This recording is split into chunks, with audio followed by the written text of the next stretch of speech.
Are you a pro wrestling fan? Then odds are at some point in your life, you were a backyard wrestler. In this new series, I'm going to take you through how we came from this to this. It's a long story, covering nearly 2 decades. But if you're a nostalgic person missing the backyard days of yesteryear and a simpler time of the 90s and early 2000s, this is the story for you. This is Backyard Wrestling Cinema.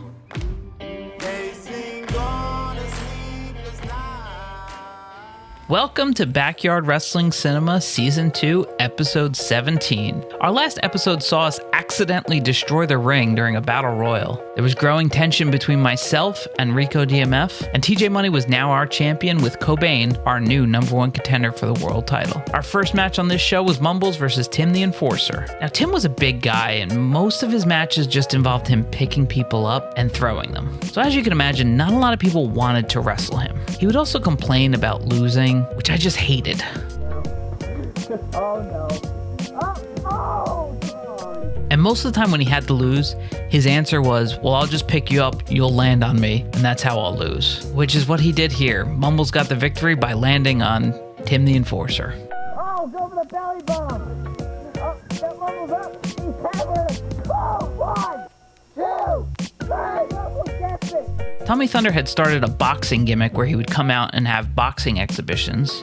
And in this one, he wanted a bigger challenger, namely the Beast. Oh, maybe not. Take it off the Beast's chain this. Ding, ding. Derek should be the referee for this match. Beast would land a nasty shot on Tommy Thunder. Stop working. No. Oh, He is down. Tommy Thunder. But Mumbles, who was feuding with the Beast, came out. Since I was the referee and Tommy Thunder's best friend, I didn't see it, which allowed Tommy Thunder to get the win. Mumbo. It's Mumbo. not seeing Mumbles at all. The Beast would get a TV title shot against TLD, but once again, Mumbles would come out and make his presence known. What's this? Up. Feel you gonna block it? Up. No. 1, 2, 3. Costing the Beast the TV title. Next up was Mumbles versus TJ Money for the world title. Now, on public access, we had this rule about cursing. Technically, you could curse on public access, but I found that once you allow a bunch of 16-year-olds the ability to curse, their promos become about nothing but the F word. Now, as soon as TJ Money became champion, we kind of expected him to be a locker room leader and lead by example. But it sort of was the opposite. He was trying to almost show off. Now, granted, he was 17 years old, and he's just trying to be funny for his friends. But for people who took this seriously, like myself, Tommy Thunder, and Rico, it really started to piss us off. And the real champion's about to whoop somebody's the belt, too. Well, we're not on public access. And even after he got the victory, he started doing the DX crotch chop and stuff like that. Just stuff that was just ripping off stuff you saw on WWF, which is just making us WWF super light. And I just hate the copying what you see on TV. I'd like to do stuff that's original, or at least our best attempt at doing stuff that was original. You could actually hear the energy draining out and dying every time stuff like that happened. And it was starting to feel like, with TJ Money as the champion, that we had bet on the wrong horse. Another boxing match was up next with Tommy Thunder. This time he took on Tim the Enforcer. Now, Tim the Enforcer didn't like the fake stuff. And obviously when we're doing it, we're working the punches, and it probably doesn't look that great. But, we're young kids. We're doing our best. And I don't know, the corner people in this match just feel lopsided. After a low blow, once again, Tommy Thunder got the win. Oh, low blow. Oh, just nailed the enforcer. It's knockdown.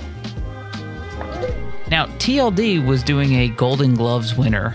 That was kind of his gimmick since he had started. It was just something we really mentioned on commentary. He didn't really use any boxing traits or anything like that, but it was the antagonist to create a feud between the two of them. Now, there was real concern because once they had to do this boxing match, we didn't know how it was going to go down because Tommy Thunder legitimately did not like TLD. So we were a little worried with what was going to happen, but we were all interested to see what was going to happen. The United States champion, Mr. Benjamins, made his way out with Mary Jane. Yep, the pot jokes were corny to me back then, and they're even worse now. The worst part is so many of them I didn't even get because I didn't live in that world. I had no idea. I've never done a drug in my life. I don't drink. I was just completely oblivious and laser focused on professional wrestling. So I didn't get a lot of their references back then. But now as I watch some of this stuff and preparing for these episodes, I just cringe every time I see that corny stoner humor. Mary Jane would become a fixture for B4W over the years, and eventually her own brother would become involved as well. Benjamin's was taking on Denver Street, myself. And in this one, a masked guy came out, and it went to a no contest. Come off the rope into a huge stoner. Wait, who the heck? Who's that? Is that? Oh, Benjamin, way out, Benjamin. Who is this masked man? Yeah, it's down the other side. Now, if you're wondering who that masked guy is, I don't think we ever resolved this storyline. Tune in next week and we'll see what happens. Now, we aired that previously filmed TV titled ladder match in this spot, and that was filmed on a previous episode of Backyard Wrestling Cinema. TJ Money took on Spike in a squash match. TJ Money won with a leg drop, and he was doing more impersonations, this time of Hulk Hogan. It was really getting old and really getting on my nerves. And a lot of people in the locker room just thought it was corny. TLD did a promo where he spit on Tommy Thunder's gloves, and Tommy Thunder did not tell him he could do that, so there was real life heat about this. TLD had a TV title match up next against Super Sweet, and Super Sweet's origin was that he was originally known as Travis Lee, and he was drugged, and now he thought he was a superhero. TLD got the victory in this one. Wonder. Oh, that could be all. What's the question? 1, 2, 3.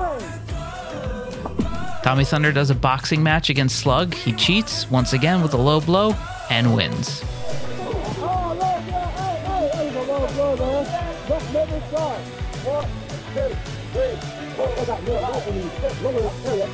Oh, no. That's been tied down. In the end, of all these matches, I would only cherry pick a handful of them to air on TV. We were starting to lose faith with TJ Money. Like I said, we felt like we were betting on the wrong horse. Ricky and I were starting to be at each other's throats, and it was all about to boil over. The very next week spelled disaster for B4W. We'll see you next week, right here on Backyard Wrestling Cinema.